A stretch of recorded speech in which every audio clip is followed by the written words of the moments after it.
ආචාර්ය කංචුකා ධර්මසිරි අධ්‍යක්ෂණය කරපු ඕක් ගස වේදිකා නාට්‍ය මංගල දර්ශනය නැරඹුවා. විශේෂයෙන්ම නාට්‍ය අවසානයේ අපි ඉතාමත්ම අමන්දානන්දයට පත් කරපු කෘතියක්.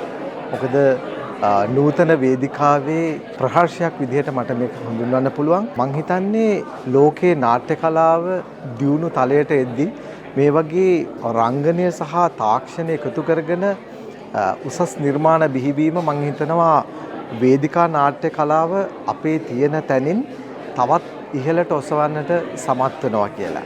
ඉතින් මේ වගේ පරීක්ෂණාත්මක නාට්‍ය ප්‍රයත්නයක් තුළින් ලෝකයේ නාට්‍ය උසස් නාට්‍යයක් ලාංකේය වේදිකාවේ ප්‍රේක්ෂකයන්ට දැක බලා ගන්නට ලැබීම මම හිතන්නේ මහඟු අවස්ථාවක්.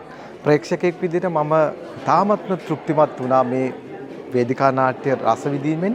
මම හිතන්නේ මේකේ රංගන ශිල්පීන්ගේ ලැබුණු දායකත්වය මේ කෘතිය තුළ ඔවුන්ගේ රංග අධ්‍යයනය ඔවුන්ගේ අත්හදා බැලීම් මම හිතනවා නූතන රංග වේදය තුලත් විශිෂ්ට මන්සලකුණක් වේවි කියලා.